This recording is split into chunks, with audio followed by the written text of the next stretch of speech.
Democracia M y Democracia TV presentan Diálogos con Francisco Rocha. Diálogos. Diálogos.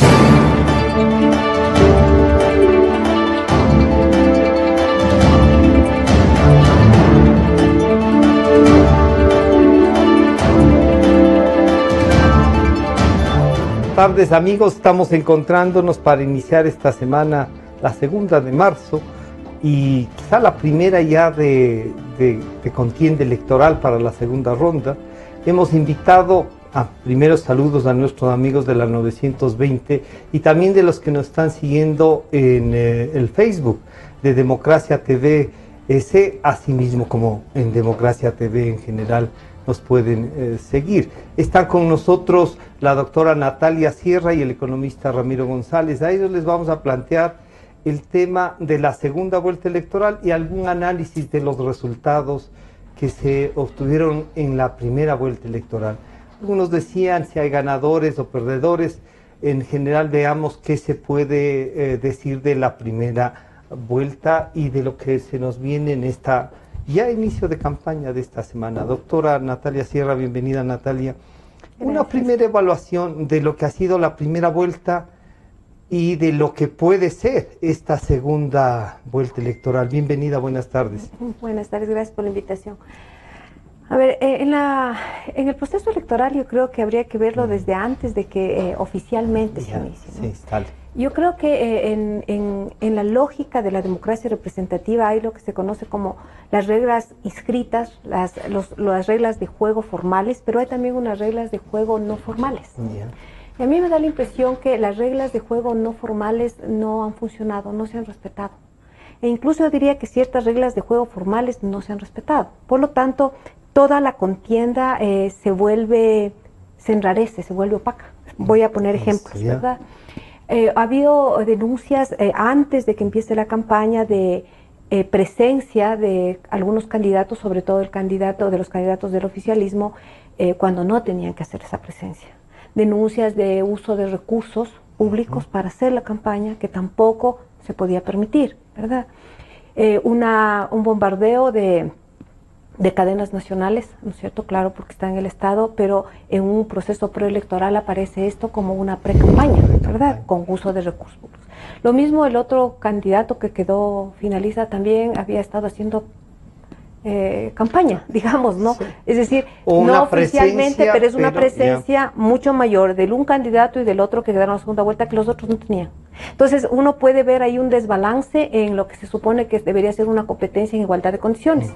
Y eso ya le empaña al proceso, ¿verdad? En general. Luego ya en el proceso no creo que haya habido suficientes espacios más que de cantidad, de cualidad para que se den debates sobre programas de gobierno. Porque se entiende que un proceso de estos es un proceso racional y que el voto tiene que ser un voto racional, consciente, pero para que haya ese voto racional y consciente, la sociedad tiene que enterarse de lo que son las propuestas, las diferencias de las propuestas y también las formas en cómo se va a llevar adelante aquellos ofrecimientos. Y no creo que se dio los espacios, cualitativamente hablando, para que se pueda dar ese debate frente a la sociedad y la sociedad tenga, digamos, un conocimiento mediano para poder optar. Pero y en esto, tomando las principales palabras, Natalia, ¿no será que el estado de propaganda que hemos vivido en 10 años llevó también a los otros candidatos a tener una cosa mediática más que de propuesta de profundidad? ¿Sabe? Me da la impresión que en general, más allá del país, el proceso democrático está viciado por su mercantilización, en términos generales. Es decir, prácticamente van desapareciendo los partidos políticos en lo que se concebía en la democracia liberal y van apareciendo unas especies de empresas electoreras, ¿no? De elecciones, como de marcas electorales. Entonces ya el proceso desde ahí está viciado y eso en términos más globales. Y aquí obviamente esto se agudiza porque la presencia de 10 años de este gobierno lo que ha hecho es, desde mi punto de vista, rinconar la organización autónoma de la sociedad. Y para que se produzcan y se constituyan movimientos políticos racionales, coherentes, orgánicos, con propuestas, se necesita procesos de organización de la sociedad. Cuando la sociedad se la arrincona, la sociedad difícilmente puede generar estos procesos que luego lleven a generar movimientos estructurados o lo que eran los partidos políticos que entren a este proceso electoral con cierta coherencia y que obviamente representen los distintos intereses, pero de una manera articulada, una manera racional. Y entonces, claro, es que la forma populista se extiende desde el gobierno a toda la sociedad. Entonces, al final lo que tenemos es lo que la gente comenta vulgarmente, ¿no? El baratillo de ofertas. Y no hay forma de saber cómo se van a realizar, cómo se va a hacer. Y claro, en ciertos sectores que medianamente tienen otro tipo de información, la cosa está clarísima, ¿no? Es decir, ¿qué me están ofreciendo si yo puedo darme cuenta que eso no va a ser viable? Entonces, todo eso empañó, para mí, el primer periodo del proceso electoral. Luego viene todo el tema de ya cuando se llegó al día de las votaciones y cómo se procesaron los resultados. No creo que fue el mejor papel que cumplió el Consejo Nacional Electoral, por muchas razones. Primero porque no puede, digamos, tener como decisiones erráticas, rápidas, contradictorias, corre, frena, ¿verdad? Porque eso genera mucha angustia en la población. Genera y no solo se les veía a ellos mismos. Claro, y no solo en las personas que están participando del proceso, que serían los no, en toda la sociedad, porque de todas maneras la sociedad de una u otra manera optó por algo. Y entonces, frente a esa forma tan desordenada, yo digo, del Consejo Nacional Electoral de tramitar los resultados, obviamente generó todo este bullicio en la sociedad y se volvió más opaco. Ramiro, usted ha hecho un partido, ganó unas elecciones, pongámoslo así, en el términos de obtener una representación, y en esta segunda participación, podríamos decir, no alcanzó a elegir, creo que a ninguno, ¿no es cierto? A ninguno de los, pero tuvo candidatos en todo el país, hay una estructura. Este esfuerzo se diluye con todo el análisis que nos ha hecho Natalia. Bienvenido, buenas tardes. Buenas tardes, Francisco. Un saludo cordial a la doctora y a los amigos que nos ven y a las amigas que nos escuchan también en esta tarde. A ver, yo quiero coincidir casi plenamente con lo que ha dicho la doctora, porque yo creo que hay una crisis de valores democráticos que se dieron en este proceso electoral. Porque daba igual que lo hagas o no lo hagas. Rompías una regla y daba exactamente igual. Lo mismo. Porque, por ejemplo, nosotros, refiriéndonos a toda esta campaña electoral por parte del gobierno, nosotros tomamos fotos, hicimos videos, por ejemplo, de una reinauguración de la vía alterna de Ambato para que pase. Que ya estaba hecha desde hace rato, pero que le pusieron un poco de cemento por ahí. Y estaban todos los candidatos de la provincia de Tungurahua en la inauguración. Y nosotros filmamos y mandamos al tribunal. No pasó nada. Entonces desde ahí dijimos, aquí hay que hacer lo que le dé la gana a uno. Porque simplemente no hay una autoridad que haga respetar la ley. Y eso fue una constante en toda la campaña. A nosotros, por ejemplo, fue el único partido que nos prohibieron una cuña. Sí. Nos sacaron del aire, de la cuña, ¿no? Y mandamos otra y de nuevo nos sacaron. ¿Con qué criterio? No dice, es ofensiva. ¿Ofensiva a quién? No nombrábamos a una sola persona, a nadie, absolutamente a nadie. Pero igual la quitaron, nos sacaron del aire 12 días, en una campaña de 45 días. Y nosotros decimos, bueno, reclame ante quién, ante el contencioso electoral. ¿Y eso cuánto es? Solo para que le califiquen son 30 días. Entonces ya se acabó la campaña nomás. Entonces ese tipo de cosas. Ahora, lo otro también que afectó mucho es que, y para nosotros como organización política, después ya que la semana pasada hicimos un análisis, los jóvenes sobre todo decían, Ramiro, no hay forma de hacer política de la buena, tu eslogan no cabe en este momento en el país. Y eso para mí fue lo más doloroso. Lo más duro. Lo más duro. No se puede hacer política de la buena. Porque uno me decía, mira, para la próxima en la alcaldía de Quito decimos que vamos a poner playas para Quito. Y ya. Y hay que proponer cosas inalcanzables, cosas que no se las puede hacer, pero que igual se las hace.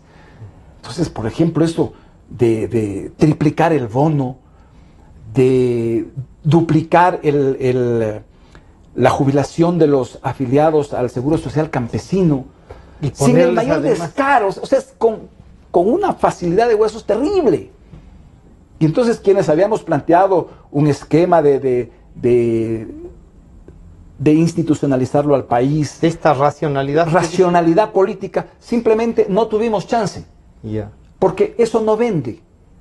De nuevo venimos al mercantilización. Claro. ¿Sí? Vea, Francisco y Natalia, yo no me veo en una tarima rifando cocinas o rifando refrigeradoras. O sea, no es mi forma de ser, no lo puedo hacer, o sea, simplemente no me nace. Y en Manabí eso era todos los días. Rifas de licuadoras, rifas de refrigeradoras, de cocinas de inducción, de terrenos para cada concentración. Entonces, claro, digo, se ha perdido esto los valores de anotarse para la casa mismo es otra cosa. Pero colas, por ejemplo, en el Guasmo, en Guayaquil, nosotros presenciábamos, ¿qué era esta cola tan gigante? Era una cola para los del bono, para recalificar el bono, recalificar a los que tienen derecho a $150. Y también habían otras, en cambio, para las casas sin entrada. Entonces, cuando veías esto decíamos, chuta, oye, ¿cómo se compite? ¿Cómo haces política aquí en el país? ¿Cómo tratas de hacer una estructura política? Y coincido plenamente, porque en este momento ya no necesitas partidos políticos. Tal como está el tema, no necesitas. Necesitas una empresa electoral. Una empresa que tenga marqueteros, una empresa que tenga encuestadores, una empresa que tenga gente de redes, y listo. Ya. No necesitas una organización como la que estábamos acostumbrados antes, a que un partido político debe ser un partido de masas, estructurado, con cuadros en cada uno de los cantones. Eso quedó atrás. Ramiro, ¿les pasó factura el haber estado en el régimen? ¿Sí? No, yo creo que no. Yo creo que nos pasó factura el haber creído en el país. Porque nosotros apostamos a un gran acuerdo nacional para tratar de darle una oportunidad al país. Esa unidad sí, porque al fin se desató y salieron. Claro, pero ahora te das cuenta, Francisco, de que era imposible haberla hecho, porque ahora nos damos cuenta que las derechas no se van a poner de acuerdo nunca, porque son egos que no caben en Guayaquil los dos. Entonces tenemos más bien un tema personal, más que ni siquiera de derechas. Y además de intereses muy concretos, ¿no es cierto? De intereses muy concretos. Entonces ahora ves, por ejemplo, que hay un candidato que queda a la segunda vuelta, hace un llamado, sale el alcalde de Guayaquil y dice, sí, vamos a hacerlo. Pero el rato de concretar le dice, ¿sabe qué? Hable con la señora Viteri. O sea, yo no me siento con usted. Entonces, ese tipo de cosas son las que han dado al traste con esto que el pueblo ecuatoriano quería un cambio radical. Pero como nos vieron a todos... 72%, algunos incluso han quedado en el régimen. Claro. Entonces, la gente... Como se dice, un 60%, ponte, de gente que quería un cambio en el país. El 68%. El 61%. No, esos serían los votos de que sacó el candidato. Si es que los votos que no votaron por el candidato también, pues, son mucho 65. Más. Por supuesto. Entonces hay una gran mayoría de ecuatorianos que querían una cosa distinta, ¿no? Pero que no acaba de cuajar. Y yo creo que eso, a la gente que hacemos política y que estamos algo vinculados a la academia, deberíamos estudiar cuál va a ser, por qué fue este comportamiento y cuál va a ser el comportamiento en las elecciones futuras. Ya en esta que viene va a ser exactamente igual, no hay forma de cambiar nada, el tribunal no cambiará absolutamente nada, seguirá exactamente en la misma cosa. Ya vimos al presidente el sábado haciendo campaña, pero abiertamente. Entonces, no va a cambiar. Pero yo sí creo que deberíamos replantearnos, ¿no es cierto?, cómo se va a hacer política en el futuro. Como sociedad. ¿No? Porque claro, mucha gente dice, en las redes, no fue tal. Las redes no fue tal. Es que hubo gente que se gastó millonadas en la red. Y no tuvieron resultado, ¿no? Porque como yo les decía a los chicos, a los que está dirigido ese mensaje, no te gastan un mega en descargarte cuestiones políticas por nada, porque ellos están en otra cosa. Entonces, ¿cómo les integramos?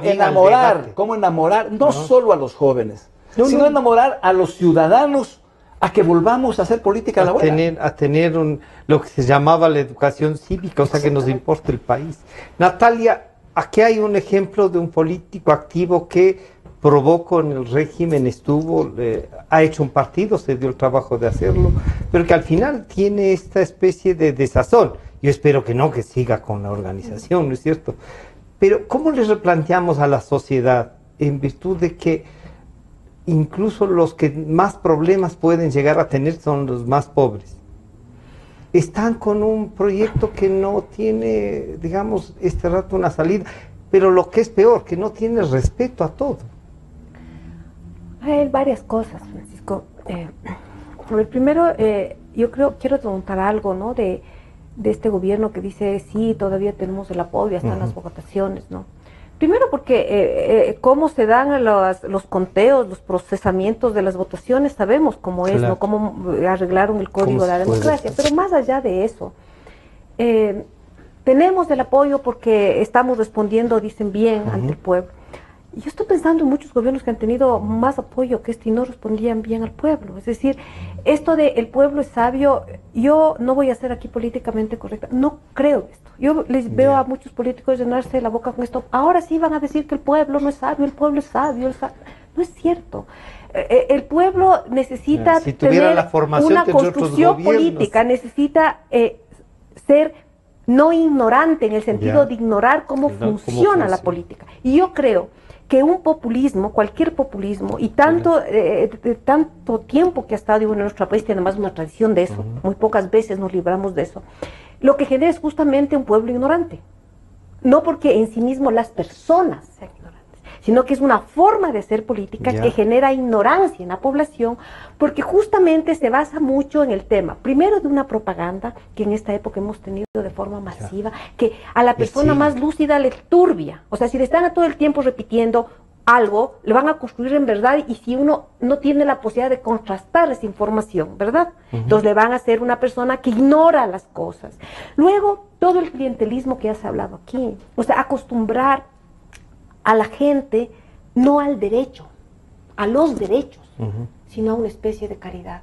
A mí me parece esto que hay que una mentalidad de pobres, de pensar. ¿No? ¿Por qué? Porque este gobierno en su discurso planteó el tema de los derechos, pero en sus acciones negó el discurso de los sujetos de derechos y nos convirtió más en sujetos de la caridad.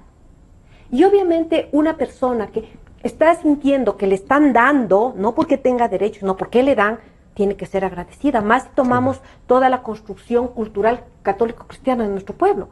Entonces yo digo, es un pueblo que ignora, para no decir ignorante porque parece muy fuerte, pero la ignorancia viene de ignorar. Yo ignoro lo que está sucediendo. En este panorama que cada vez ignoramos más, justamente por la propaganda tan abusiva, porque se ha arrinconado la organización social, porque se ha impedido a la sociedad organizarse. Por ejemplo, pensemos en el decreto 016. La única posibilidad que la sociedad empiece a conocer, a darse cuenta, a salir de la ignorancia, es como organización autónoma. Sí, y si nos impide la organización autónoma, entonces vamos a seguir en ese ignorar. Por lo tanto, yo estoy de acuerdo que para la segunda vuelta difícil, ahora vamos a pedir que debata si ya no debatieron. Además hay un candidato que dice explícitamente no quiere debatir.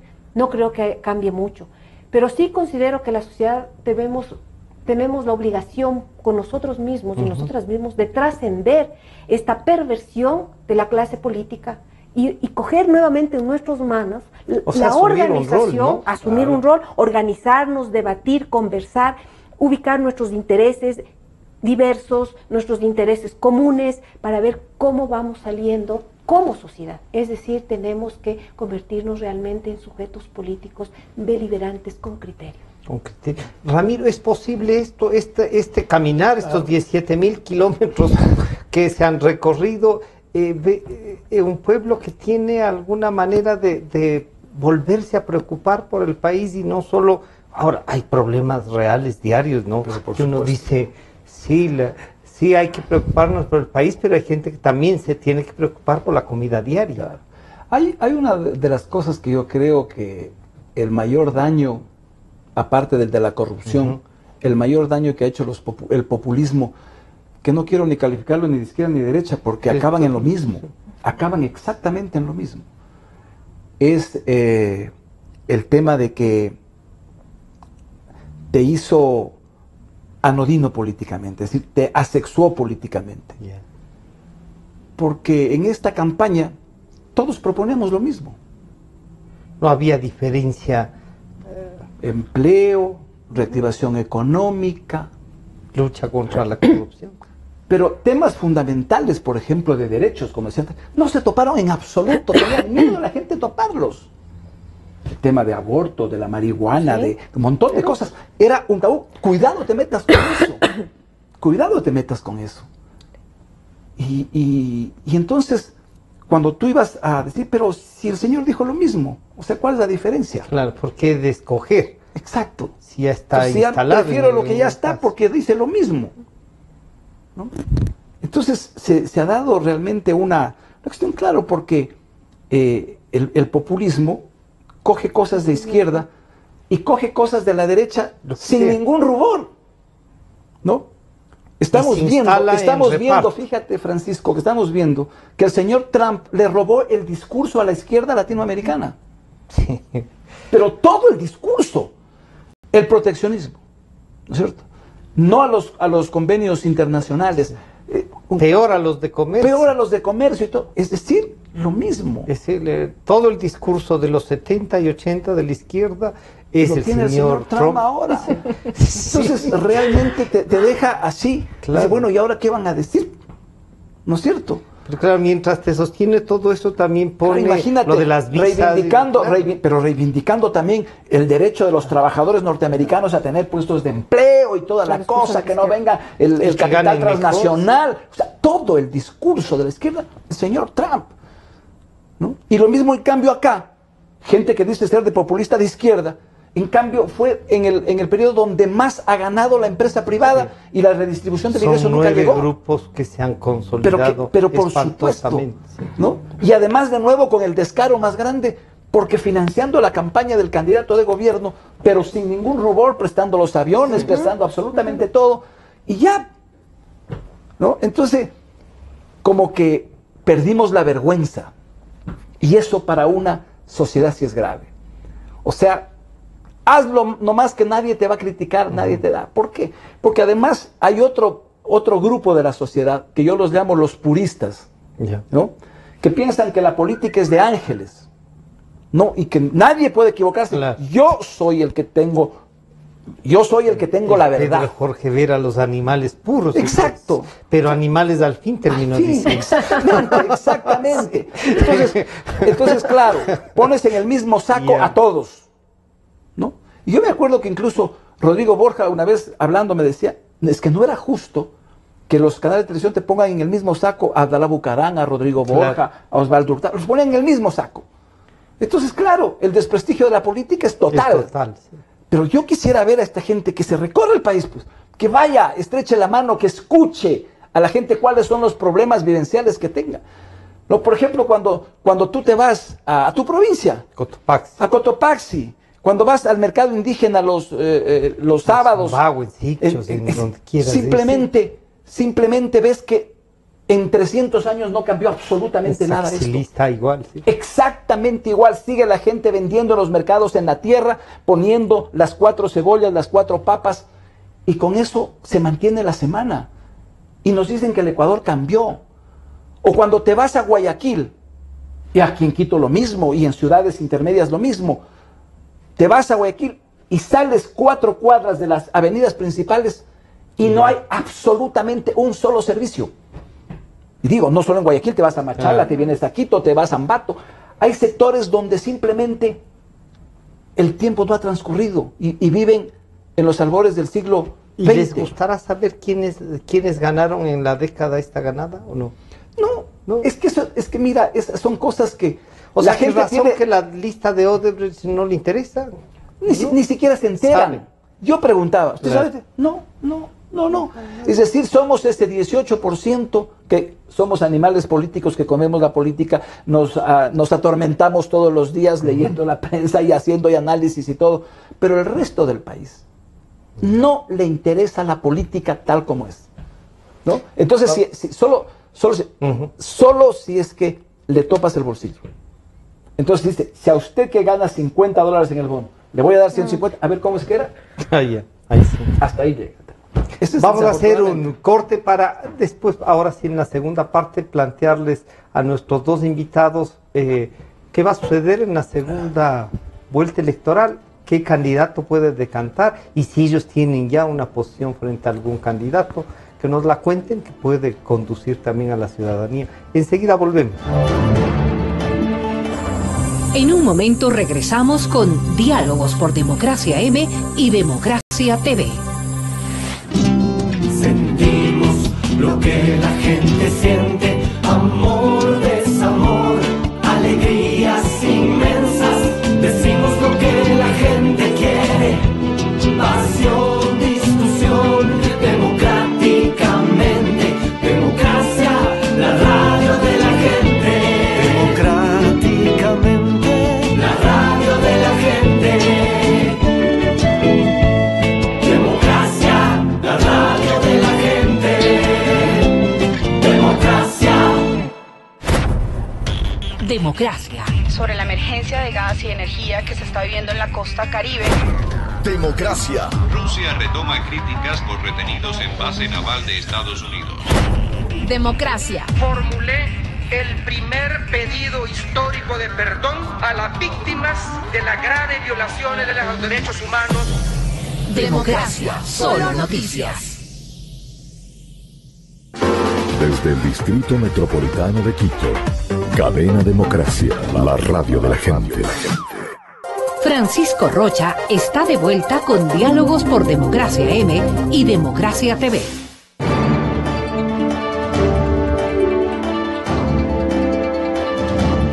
Estamos de regreso para seguir analizando el tema y, claro, ¿cómo observa Natalia, en cambio, ya después de todo lo que nos han dicho en esta primera parte? La verdad es que uno podría quedarse descorazonado y decir, bueno, entonces, ¿qué puede pasar? Pero no, la vida sigue, la gente además comienza a darse cuenta de las cosas. ¿Qué puede pasar? ¿Qué espacio tenemos de recuperar entonces un poco la democracia y con quiénes podríamos hacer esa recuperación? Yo personalmente considero que la democracia hay que recuperarla desde abajo.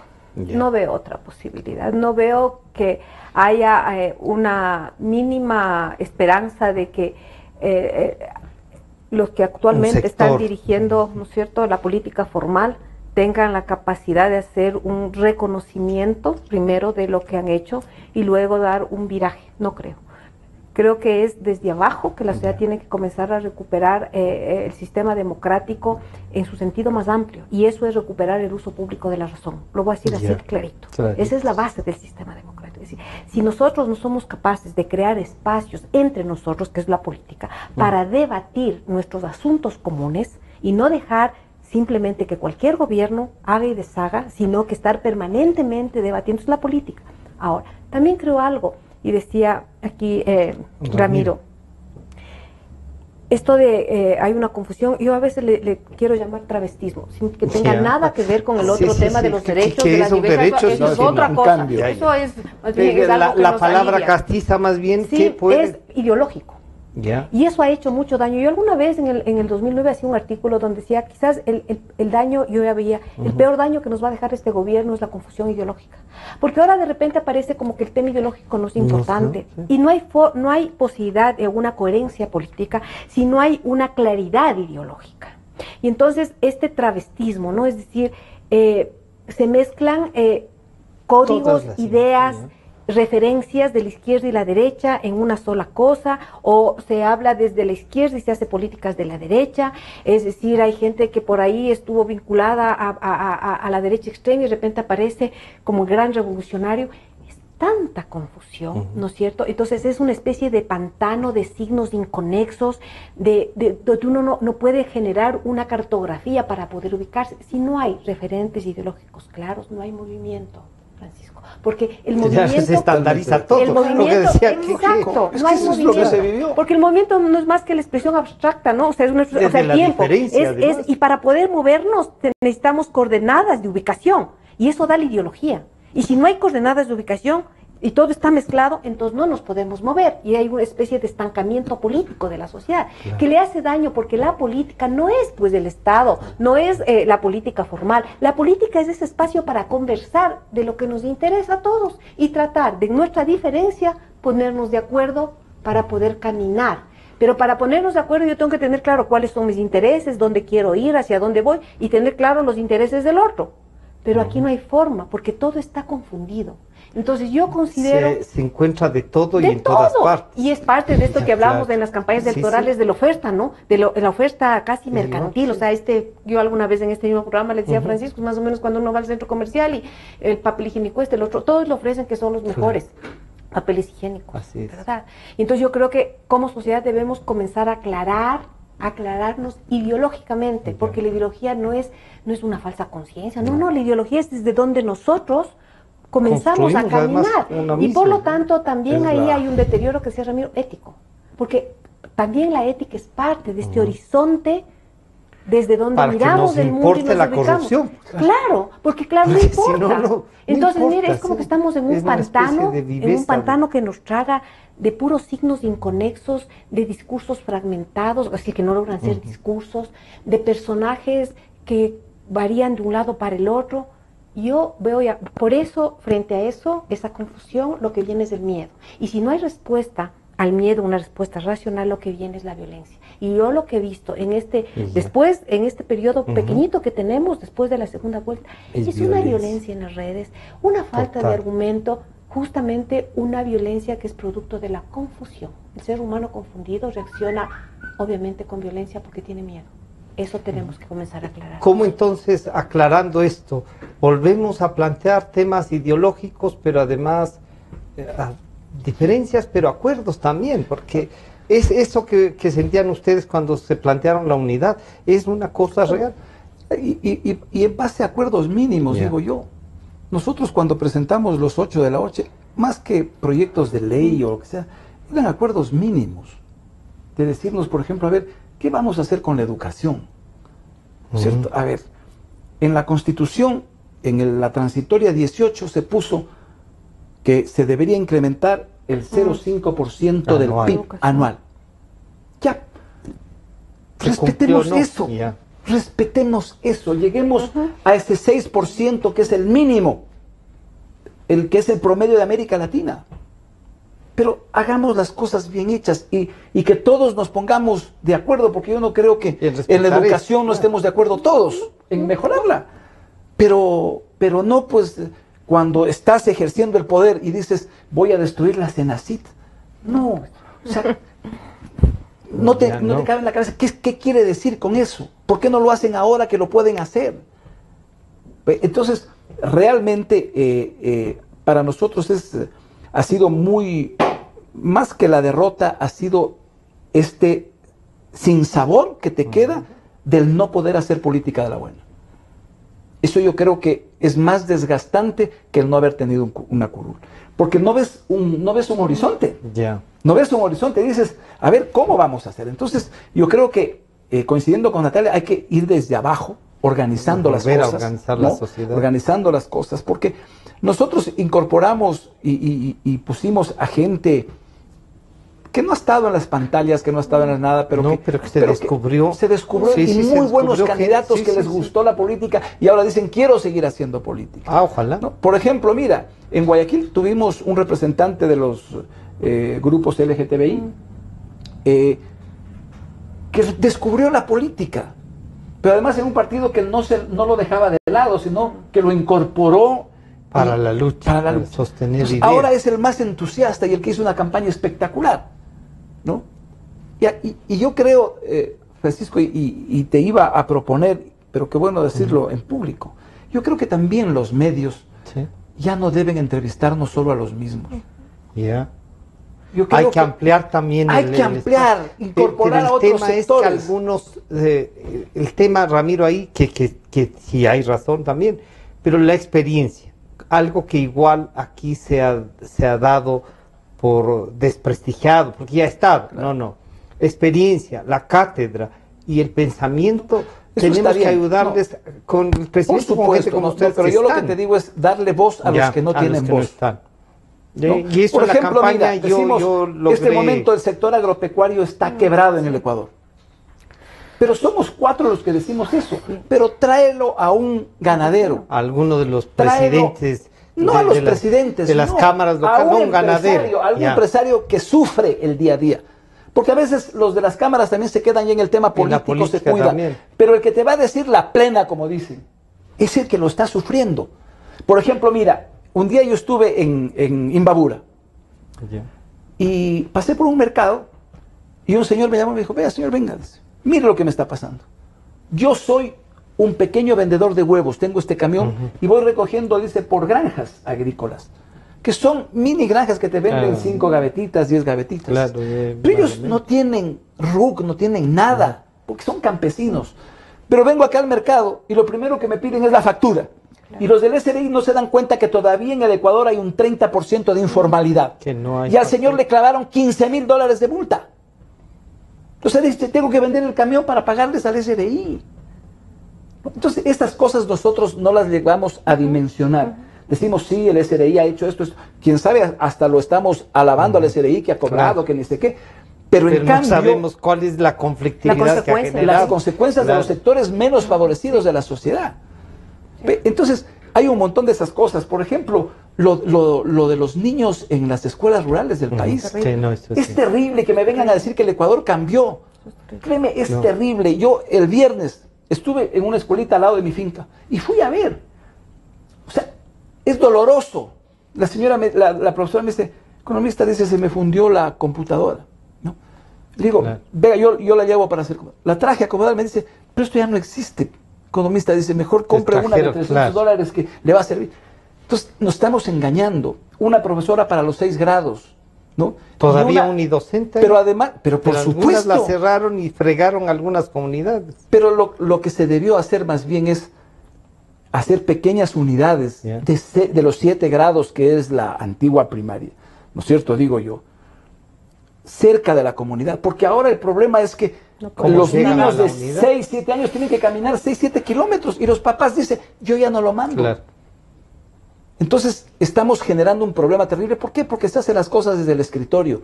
Pero si tú la pones a una ama de casa aquí a conversar contigo, nos va a hacer estremecer a todos lo que ellos viven todos los días. Y bueno, ahí hay un reto también de los medios. Pero ¿cómo los medios, a riesgo que nos digan, se han politizado y están haciendo?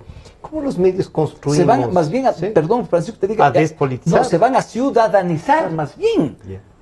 ¿Cómo hacemos un rol que, claro, desde la perspectiva, uno diría, liberal, estaba dedicada a los partidos políticos, y desde la otra perspectiva, desde la izquierda, a la organización social, para tener una representación y una voz? ¿Cómo hacemos que entonces asumamos responsabilidades comunes todos los sectores, no? O sea, lo que dice Ramiro me parece muy interesante, ¿no?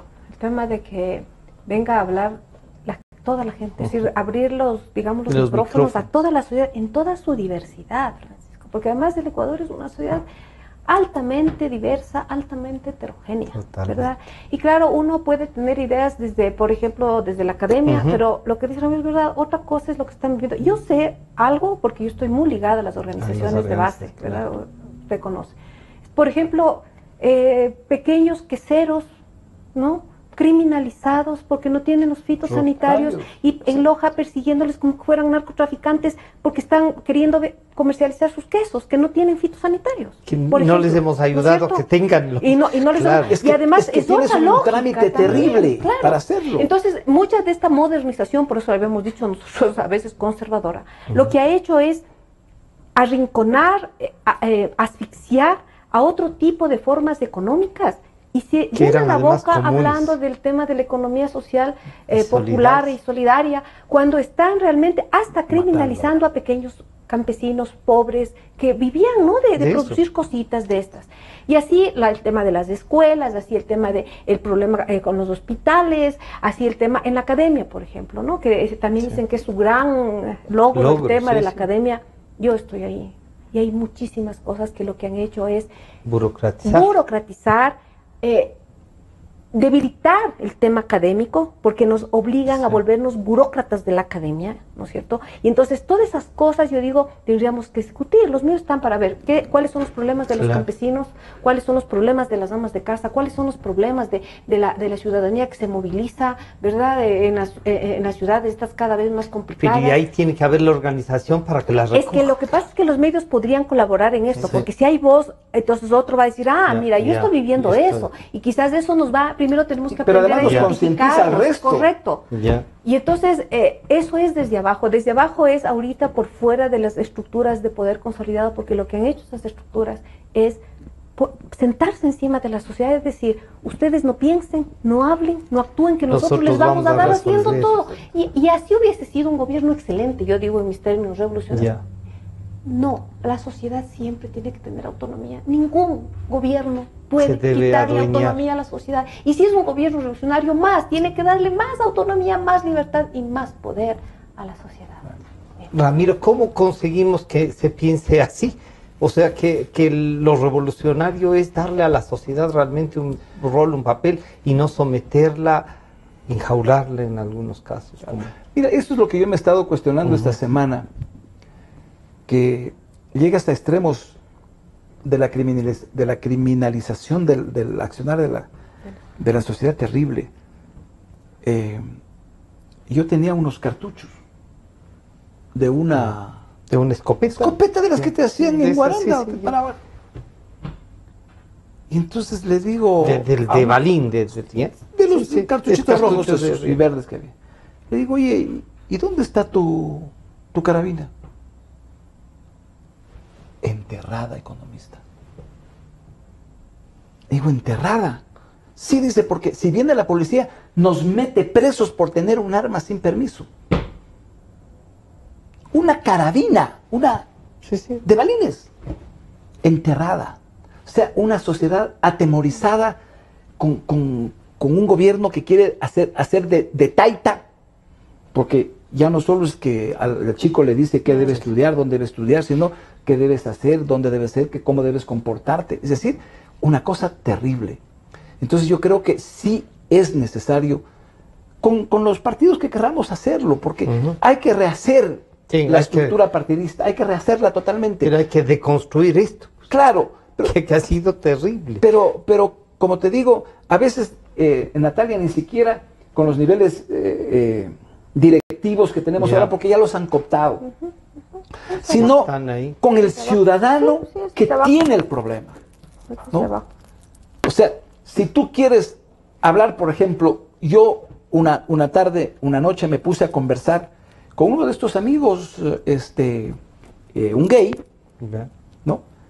Para ver cuál era su problemática. Porque se vio él tan integrado que nadie se estaba burlando. Y entonces me puse a conversar con él. Oye, créeme, esa gente héroes. Porque la forma como los discriminan, cómo los maltratan, cómo los hacen. O sea, no te imaginas tú de lo que esa gente vive. Pero claro, cuando oyes a un dirigente de esos, más o menos es el mismo discurso, ya lo sabemos. Pero lo duro, lo crudo, eso debemos escuchar todos los que somos dirigentes o la prensa, enterarnos de lo que está pasando verdaderamente en la sociedad. Porque nos dicen el Ecuador ya cambió ¿para quién? Pero todavía hay una gran masa de ecuatorianos a los cuales el cambio no llegó y no llegará si seguimos con nuestras estructuras. Pero entonces ahí vendría la pregunta. La realidad que tenemos es como cuando uno, decía el expresidente Hurtado, entra al restaurante, Este es el menú. Ahí hay dos opciones de menú. Uno puede decir, puede ser el menú ejecutivo, el menú más popular. Ahí es cuando uno dice, entonces, Ramiro, no me puedo cambiar de restaurante. puedo visitar al frente parece que hay uno. Aguayuno. Me resisto a comer agua. Bueno, pero Ramiro, Avanza ha tomado una decisión política. Hemos visto la unidad popular. Todo el mundo ha dicho. Nosotros, Francisco, ¿cuál es la decisión de Avanza? La nuestra está muy clara. Nosotros, nada que tenga que ver con el oficialismo, nosotros nos involucraremos. Pero ¿y eso qué significa? ¿Votar por Lazo o no? Bueno, nosotros estamos, porque ha habido muchos miembros del partido que han dicho, ¿Y por qué tienen que encasillar entre los dos si la propia Constitución y la ley te permite tener una tercera opción como el nulo, ¿no? Pero si anulas, para eso que voten por Molinos. No, a ver, no, pero yo creo que los ciudadanos también ¿por qué tienen que encasillarse? Por ejemplo, mira, ¿quieren o no quieren salir? Pero el asunto es, no por salir de uno me voy a ir al otro lado, porque volvemos a caer en lo mismo, o sea, nos meten en el mismo saco a todos. ¿Y dónde están los principios ideológicos? Entonces, por eso nosotros hemos dicho, nada con el oficialismo y que los ciudadanos decidan qué hacer con su voto. Si votan por el señor Lasso, si votan nulo, lo que quiera. Pero no tienen los líderes políticos una responsabilidad de por lo menos... tenemos, pero nosotros, por ejemplo, yo de mi parte, yo no podría hacer una campaña con el señor Lasso. Así de frente. Pero no tampoco con el licenciado Moreno. Tampoco. Peor con él. O sea, sí, haciendo diferencia. Peor, sí, haciendo una diferencia. Sí. Natalia, ¿cómo hacemos entonces? A ver, en la academia, Natalia, capaz que ya tiene decidido el voto. Este es el menú, Natalia. Y esto de decir, vean ni el uno ni el otro, pero una tercera opción. Ya, tercera opción no hubo, porque si hubiese habido una tercera opción, los ecuatorianos hubiesen votado o no. Bueno, primero yo no soy representante de nada. Pero primero porque sí, claro. De pronto hay una diferencia cuando hay representación política, yo me represento a mí. Sí. Luego en este punto yo puedo hablar desde dos lados, uno desde la academia y otro ya es un lado político que tengo como cualquier ciudadano, ¿cierto? Yo no creo que uno tiene que estar obligado a elegir por uno de los dos, Francisco, personalmente, no creo. O sea, porque para mí, desde mi punto de vista político, desde el lugar, el clivaje del que yo hablo, ninguno de los dos a mí expresa mínimamente mis intereses, mínimamente, ninguno. Quizás hay un hartazgo del uno, son 10 años, a quien quiera le hartan y además cómo han llevado el gobierno, pero eso tampoco me afilia al otro personalmente. Claro. Ahora, yo creo que en este momento he visto la discusión en redes, que es una cosa impresionante. Es decir, los pocos grupos que quedaban con alguna posición se están desarmando. Además, en un tema de ya llegar a temas personales, eso es lo que yo decía, esto sí es responsable del gobierno. El deterioro ideológico ha llevado a que el conflicto se vuelva personal y no un conflicto político-ideológico, que es otra cosa, uno puede debatir, poner argumentos, no hay forma. Pero sí considero yo personalmente no, ahí voy por el tercero, siempre he votado casi nulo.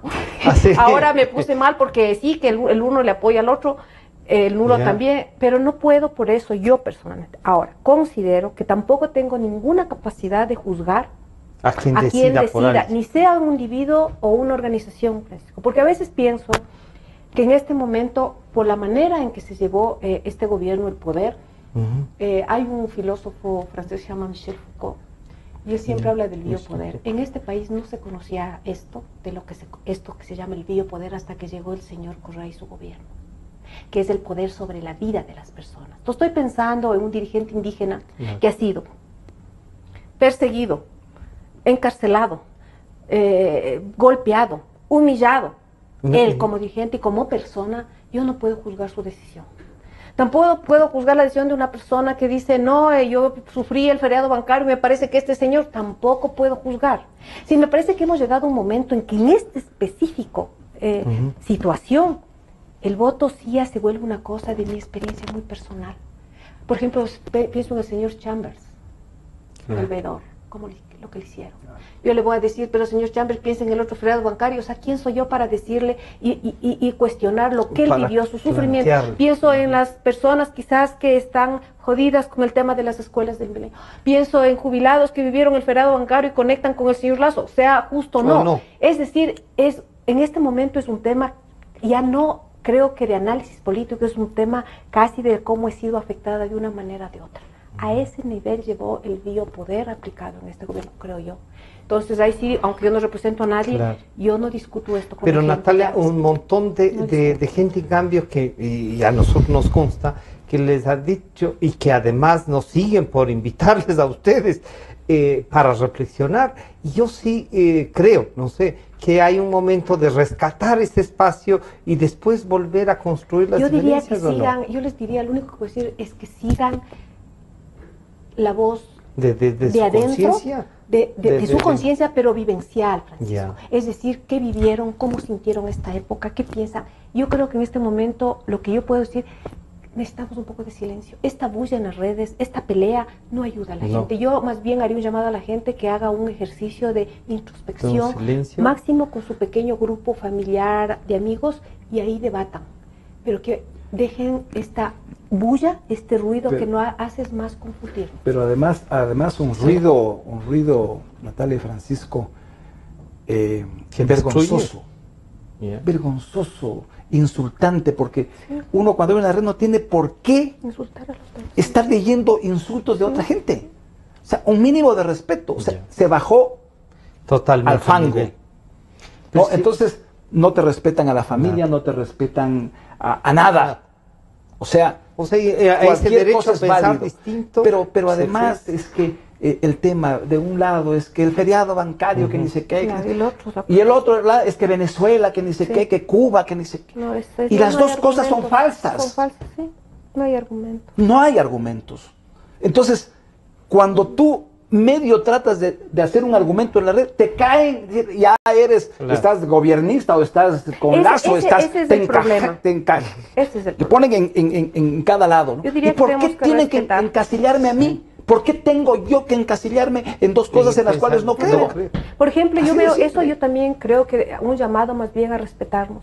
El tema es que si cualquier persona, por cualquier razón de su propio análisis, quiera votar por el señor Lenín Moreno, yo no puedo por eso acusarle de dictador, de fascista, no puedo. Ni tampoco la otra persona por cualquier razón que quiera votar por el señor, puede acusarle que es de derechoso, de esto. Ahorita en este momento creo que tenemos que querernos un poco como sociedad, y en este momento es donde tendríamos que empezar a generar otro tipo de actitud, empezar respetando, o sea, yo no puedo insultarle si vota por el uno, así no me gusta a mí. Respeto a la votación, a la decisión, y también por el nulo. También que respeten a las personas que hemos decidido votar nulo. Que nos respeten también, y nos respetamos. Claro, porque además es una opción legal. No, pues que recoge el código de la democracia. Claro, lo que pasa es que cuando uno piensa más, quizá por esta formación política también más dada a lo liberal, a la estructura es que Francisco, verás, hay una cosa. Por este tema de la desideologización del tema, ¿no es cierto? Ahora vemos, por ejemplo, que muchos de los partidos comenzaron, incluyéndome yo, apoyando el tema de el presidente Correa. Después vimos que eso no era lo correcto. Entonces ahora a mí ya no me cogen con otra. A mí ya no me cogen con otra de ir a apoyar una cosa en la que no creo. Porque después de un año me van a decir, pero si tú estuviste pues haciendo campaña, ¿tú por qué vienes a hablar? Porque vos ahora cometiste un error y te vuelves, ya no puedes volver a hablar en la vida, ¿no? Porque se olvidan además, porque hay algunos voceros o que se autodenominan voceros, ¿no? Que en su vida pasada hicieron barbaridades y piensan que la memoria histórica no la tenemos y ahora se convierten en los puros. Y eso no hay tal. Sí. Entonces, ahora a mí no me cogen otra vez. Ya. ¿No? Entonces, porque tú ves, por ejemplo, porque si vieras un plan de gobierno coherente, un plan de gobierno inclusivo, un plan de gobierno que trate de hacer un puente, hacer esta transición, decir, bueno, vamos a apoyar en eso. Pero cuando tú ves que no existe eso, y que en el año va a haber una ingobernabilidad en este país terrible. O sea, en eso sí estarías de acuerdo con el señor presidente, que en 6 meses se quiebra el país, se vuelve ingobernable. Pero incluido si está Lenín Moreno, y más con Lenín Moreno, porque a Lenín Moreno no le van a dar los 100 días de ventaja, pues. A Lazo le pueden dar porque recién llega, pero el otro ya está 10 años, pues. Y además porque han empezado a tomar medidas, ¿no? Yo digo, ahora hablan... A mí no veo mucha diferencia. El mismo gobierno ha comenzado a tomar medidas que antes rechazaba, y obviamente que rechazaba, neoliberales. Y además, ¿de dónde van a resolver el tema? Cuando la gente ya no tenga, o sea, y vea más apretada su situación, ¿Cómo ¿Qué va van a hacer? a ¿Cómo van a resolver? reaccionar? Claro. Y entonces ahí es lo que se está pidiendo, por favor, que digan la verdad, el uno y otro candidato. Que digan la verdad, que digan cuál es la situación del país y digan lo difícil que la tenemos para adelante. Pero no lo dicen. Y entonces, claro, cuando uno llegan y no hacen lo que ofrecen, la gente se enoja con toda razón. Se desprestigia la política y Claro, sigue para sí, abajo sí. el tema. Pero lo que pasa es que si es que dicen la verdad completa, la gente... Nadie vota. Sí. No, pero yo creo que más bien un Frente baño de a todo verdad lo sí. que... A ver, pero por el ejemplo, cambio si podría alguien, hacerse. si alguien está pensando, por ejemplo, en que puede seguir una oferta de bajar los 14 impuestos cuando no tienes mayoría en la asamblea, le estás engañando, porque no lo vas a poder hacer. Pero ¿y si logra una mayoría? ¿Cómo?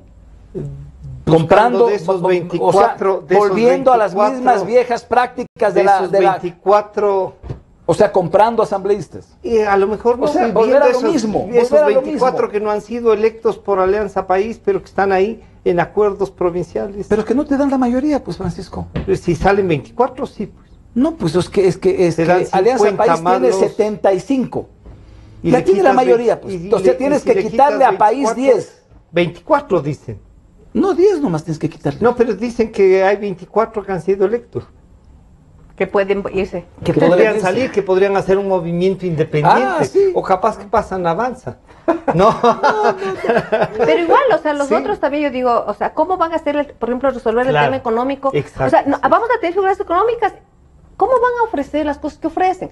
Los dos No hay- ofrecieron no hay 1 razón. millón de empleos. De empleos, los dos. Sí. No solo Uno a uno. plazos y el otro de golpe. Sí. ¿Cómo van a hacer eso? Claro, por ejemplo, ¿cómo lo van a tenemos que hacer? ya empezar a pagar deuda. Ya tenemos que pagar para que nos devuelvan el oro, porque si no lo vamos Claro, a perder sí, de ya la sé. Goldman Sachs. Eso Es ya decir, creo que ¿cómo lo hemos- vamos a hacer? ¿Cómo va a subir el bono? bono, ¿De dónde sí, va a sacar sí. 2.000 millones de dólares para eso? Estas son las cosas que nos expliquen a los ecuatorianos. Pero estarán interesados los ecuatorianos que nos les expliquen eso. Yo por eso creo que a veces es un momento de hacer, esto que voy a decir les puede parecer absurdo, pero hay esos momentos de Sosegarse construcción, uno. sosegarse, como Ya. cuando en la Semana Santa. Y es Semana estamos. Santa, estamos en Cuaresma. Creo que la Natalia. mejor manera para que la gente opte, decida, es un poco silenciar tanta bulla, tanto ofrecimiento de lado y lado, y tratar de, en pequeños grupos, analizar bien su voto. Yo supongo que son de haber hecho alguna gente indígena, pero más pequeño, pero no ir tanta a las ofertas. O sea, cerrarse Sino a la realidad del y país. tratar de ver la realidad y ahí decidir el voto, cualquiera este que sea. Entonces Avanza dejó también libertad. ¿Coinciden en esto, en la idea? O sea, nosotros no queremos comprometer nuestro accionar político a un plan de gobierno que no nos convence. Así de simple. Pero lo que sí están claro es que no respaldarían al gobierno, por supuesto, a la reelección de los 10 años. Por supuesto, eso sería terrible. Yo les quiero agradecer a ustedes por venir a compartir esta charla y este diálogo que yo espero que los ecuatorianos, sí, a partir de las 3 de la tarde estará nuevamente a disposición de ustedes esta conversación. Y claro, vamos a intentar lo que nos pide desde la izquierda, Natalia, hacer algo de uso de la cuaresma. Sí, mire, ¿no? sí, ¿No es a veces cierto? es bueno. A veces es bueno también el encontrarnos así y encontrar ahí las respuestas. Encontrar ahí las respuestas. Agradecemos a Natalia Sierra y a Ramiro González por habernos acompañado. El día de mañana nos estamos encontrando nuevamente.